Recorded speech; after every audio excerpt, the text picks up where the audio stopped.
अशी सासू प्रत्येक सुनेला मिळाली तर? अनिताबाई अतिशय खडूस सासूबाई. त्यांच्या सुनेला नुसते खाऊ की गिळू करायच्या. सून स्वाती अगदी एकदम साधी. सावत्र आई, त्यामुळे माहेरी कधीच सुख मिळाले नाही. सासरी आल्यावर तरी आईची माया मिळेल या आशेवर ती लग्न करून या घरात आली. नवरा राहुल सासरे खूप छान होते, पण सासूबाई मात्र सावत्र आईची कसर भरून काढत होत्या. सारखे उठता बसता टोमणे मारायच्या, पण सगळे काही शिकवायचे सुद्धा. त्या तिला कधी उमजल्याच नाही. नणद सीमा, तिचे लग्न आधीच झाले होते. मैत्रिणीसारखीच वागायची. वहिनी, आई थोडी फटकळ आहे, पण तू लक्ष देऊ नकोस तिच्याकडे. तू कितीही काम केलंस तरी ती तुझ्या चुका शोधूनच काढेल.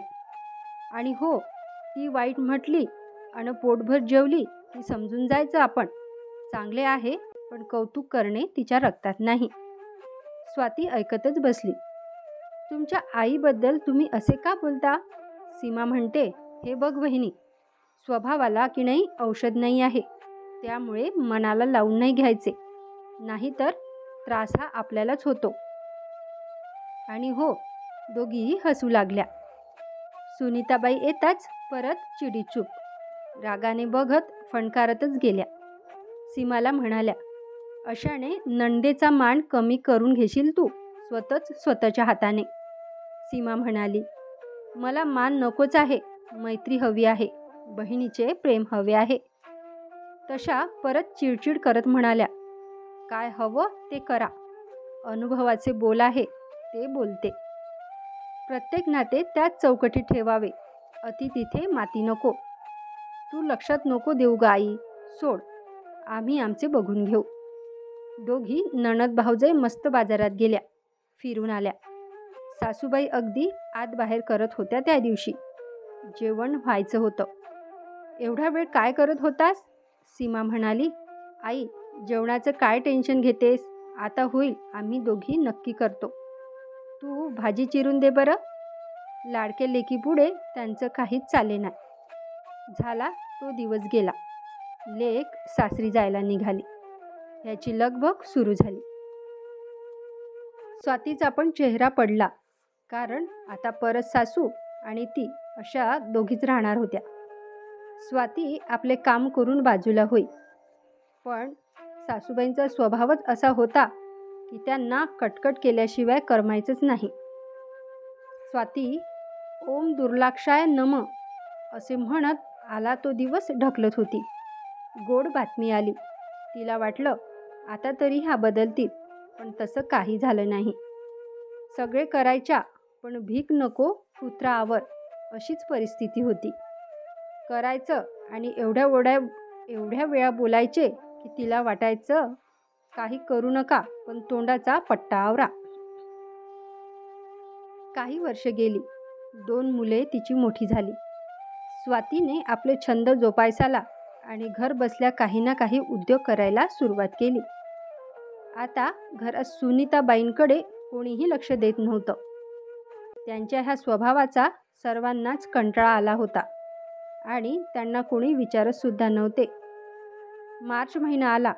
लेकीकडे जायची त्यांची तयारी सुरू झाली. स्वातीने सीमाला विचारून सर्व गोष्टी त्यांच्यासोबत दिल्या.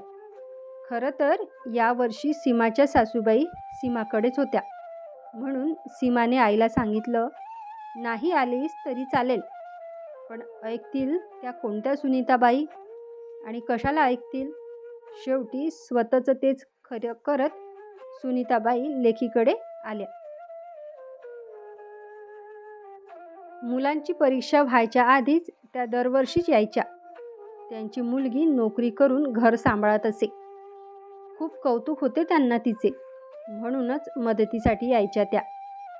10 दिवस सीमाच्या सासूबाई आणि त्या एकत्र होत्या.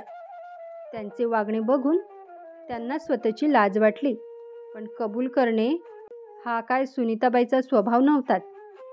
शेवटी दोघींचं काय काम असे म्हणत, तुम्ही आता इथे आहात ना, तर मी माझ्या मोठ्या लेकाकडे जाते, असे सीमाच्या सासूबाई म्हणाल्या. तसेही आमच्या मोठ्या सूनबाईला जरा बरं नाही आहे, माझी मदत पण होईल त्यांना. त्या गेल्यावर त्यांनी सीमाला विचारले, ह्या नेहमी अशाच वागतात का गं? की मी होते म्हणून? सीमा चिडून आईला म्हणाली, आई प्लीज गप्प बस. त्या तुझ्यासारख्या सासूबाई नाही आहेत. उलट त्या माझ्या सासूआई आहेत. सुनीताबाईंनी हे वाक्य खूप लागले, पण जावाई काय म्हणतील म्हणून काही दिवस चूप राहिल्या. निघायची वेळ झाली आणि लॉकडाऊन लागले. त्यामुळे त्या खूपच काळजीत होत्या. आता घरचे कसे होणार? या वर्षीची आगोट पापड लोणची हे कसं होणार? त्यांचा तोंडाचा पट्टा हा सुरूच होता.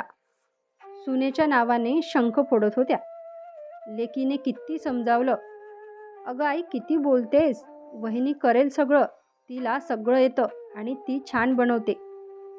सगळं करते ग वहिनी, किती बोलतेस, स्वभाव बदल आता, नाहीतर तुला कोणीही विचारणार नाही. अगं आजी झालीस तरीही तुझा मीपणा काही कमी होत नाही. ती वहिनी कशी सहन करते तुला काय माहीत. लेकीचा त्यांना खूप राग आला. जावई घरात म्हणून गप्पच बसल्या. जावई घरात किती काम करतो, तिच्या सासूबाई कशा वागतात हे सर्व बघून त्यांना त्यांची चूक जाणवत होती. शेवटी एकदाचं अनलॉक झालं आणि सासूबाई घरी आल्या. तोपर्यंत जून महिना आला होता. त्यांच्या कपाळावरच्या आठ्या अजूनच वाढल्या होत्या. सूनबाईने घाबरतच सगळं आगोटं दाखवलं आणि म्हणाली, आई तुम्ही असताना मला कसलीही काळजी नव्हती. काळजी राहत नाही आणि कशाचीही कमतरता जाणवत नाही. पण यावर्षी पहिल्यांदाच एकटीने केलंय सर्व. काही चुकलं असेल तर माफ करा. तिच्या ह्या वाक्याने त्यांचे मन भरून आले.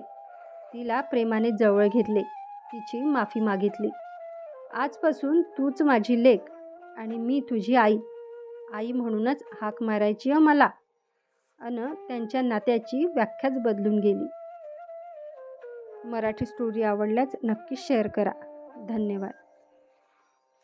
स्वातीने मनातूनच सीमाचे खूप खूप आभार मानले. धन्यवाद.